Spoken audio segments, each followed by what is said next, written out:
Assalamualaikum warahmatullahi wabarakatuh. Alhamdulillahirrabbilalamin. Apa kabar?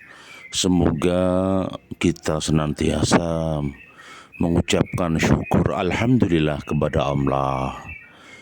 Coba kita melakukan permenungan.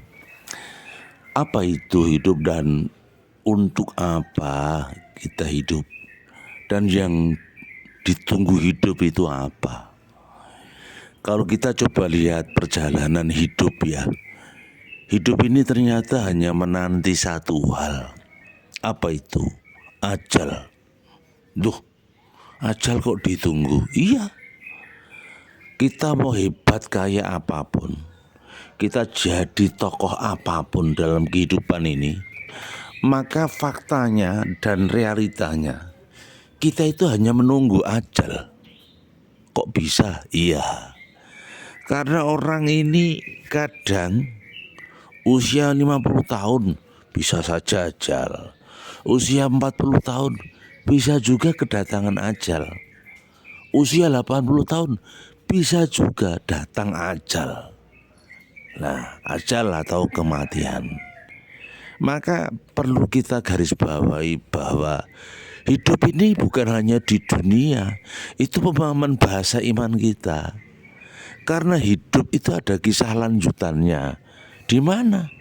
Di negeri akhirat. Ya, di negeri akhirat.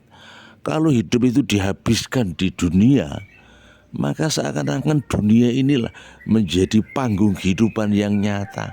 Padahal dunia itu adalah fase kedua kehidupan roh kita. Ya. Jadi ketika kita hidup di dunia ini, mau tidak mau kita harus cermati. Dan ingat, dikembalikan pada posisi semula bahwa hidup di dunia ini adalah fase kedua. Ada fase ketiga, yaitu kehidupan alam barzah atau akhirat. Di alam barzah itulah orang akan menerima segala amal perbuatannya di dunia. Nah, karena fase alam barzah itu adalah fase awal kehidupan di alam akhirat. Namanya alam kubur gitu. Nah, setelah itu baru ada proses-proses kita sesuai dengan bahasa iman dan kitab kita. Di sana ada yaumil hisab. Ya. Di sana ada yaumil hisab, hari perhitungan manusia. Sehingga orang berbuat baik atau orang berbuat buruk itu ada nilainya, ada hisabnya, ada perhitungannya. Aja saenak udelmu urip natoni ngalor ngidul nglarani ngetan ngulon gak tanggung jawab. Ndak bisa.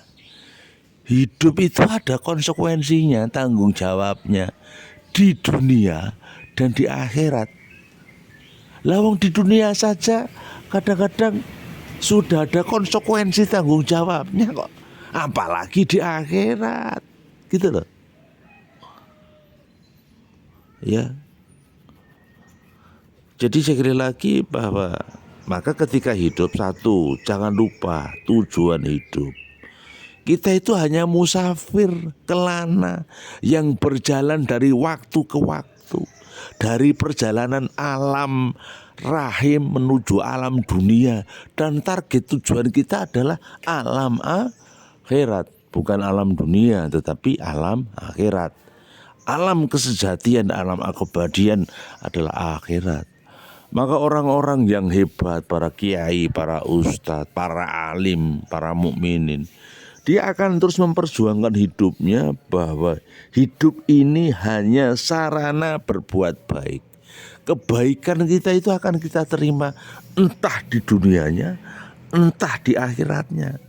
Karena setiap kebaikan kita itu juga kita terima. Di dunia itu kita sudah menerima kebaikan, apalagi di akhirat. Ketika kita khairunas anfa'um linas, ya sebaik-baiknya orang yang berbuat baik pada orang lain, bermanfaat pada orang lain. Ketika orang mendapatkan manfaat dari kita, dia senang, dia tersenyum. Sebaliknya, ketika kita itu menjadi bisa, kita itu menjadi kerikil tajam dalam kehidupan seseorang, maka orang itu akan marah, orang itu akan jengkel, orang itu akan mendoakan jelek. Bahkan kalau menjengkelkannya itu berlebihan, akan ditimpuk batu. Ya kan? Itu. Maka sekali lagi, itulah hidup yang sebenarnya. Jadi ingat, orang hidup itu harus tahu tujuan hidup. Iso wae nyanyi, tapi besok ada piwalese ning akhirate. Bisa hahihi, tetapi ada perhitungan dari ilahi Robbi gitu. Gitu. Sementara permenungan hari ini, ingat bahwa setiap kali hidup pasti ada tujuan hidup.